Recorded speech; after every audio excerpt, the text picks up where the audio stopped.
Dans cette vidéo, on va voir comment créer une nouvelle aide ménagère. Donc pour ce faire, on va se rendre sur la page des listes des aides ménagères. Alors pour ça, soit de vous connecter, c'est la page qui va s'afficher par défaut, ou bien pour rejoindre cette page-ci, eh bien vous allez dans le menu sur aide ménagère et vous cliquez ensuite sur liste des aides ménagères. Donc vous voyez bien que vous atterrissez exactement sur la même page. Donc pour créer une nouvelle aide ménagère, il faut cliquer sur le petit plus ici en haut, ajouter une aide ménagère et donc on va atterrir sur un formulaire qu'il va falloir remplir. Donc ici, on va falloir mentionner un numéro d'identification à la sécurité sociale, donc c'est le numéro qui se trouve derrière des cartes d'identité, le nom de l'aide ménagère, le prénom, l'adresse email éventuellement, le GSM, un téléphone, l'adresse complète, le pays, le numéro employé. Donc le numéro employé, comme vous voyez, c'est le numéro auprès du secrétariat social de votre aide ménagère, un ID Sodexo, un PIN Sodexo. Alors l'ID Sodexo et le PIN Sodexo, c'est important puisque c'est également ce qui servira de connexion à l'application pour votre aide ménagère. Donc l'ID Sodexo servira de login et le PIN servira de mot de passe pour se connecter à l'application. Ici, éventuellement un IBAN. Dans le cas où votre agence a plusieurs sociétés, vous pourrez mentionner dans quelle société travaille cette aide ménagère. Peut mentionner un statut. Donc un statut, c'est soit disponible, l'aide ménagère est indisponible, ou bien un statut ne travaille plus dans la société. On peut également mentionner une date de début du contrat, l'accès au smartphone. Donc ça, c'est l'accès à l'application.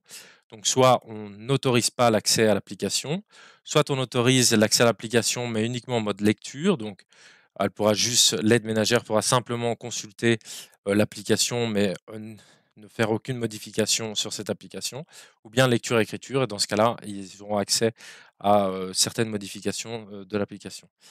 Ici, on mentionne les heures par semaine, le taux horaire, le moyen de transport utilisé par l'aide ménagère, donc voiture, à pied, vélo ou en transport en commun. Vous pouvez également mentionner un forfait déplacement. Donc ça, c'est dans le cas où vous avez fixé une valeur fixe pour les déplacements et donc en mentionnant cette valeur, eh bien, lors du calcul des déplacements, il prendra en considération la valeur mentionnée ici. C'est pareil pour les indemnités de temps. Vous pouvez éventuellement fixer une valeur fixe pour les indemnités de temps pour les déplacements effectués. Ça, c'est la valeur unitaire des chèques repas à mentionner.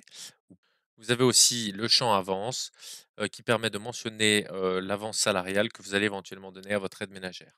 Vous avez également un champ remarque où vous pouvez noter ce que vous voulez dans ce champ remarque. Très important, c'est les disponibilités ici en haut à droite de l'aide ménagère. Donc, c'est les heures où l'aide ménagère va travailler.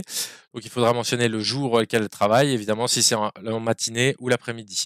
Si vous voulez, par exemple, cocher tous les jours disponibles matinée, vous pouvez cocher la petite case ici matin et ça va cocher automatiquement tous les jours en matinée. Hop, pareil pour l'après-midi, évidemment.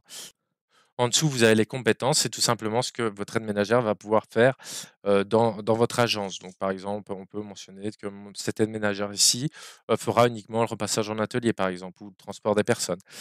En fait, c'est les services que l'aide ménagère effectuera.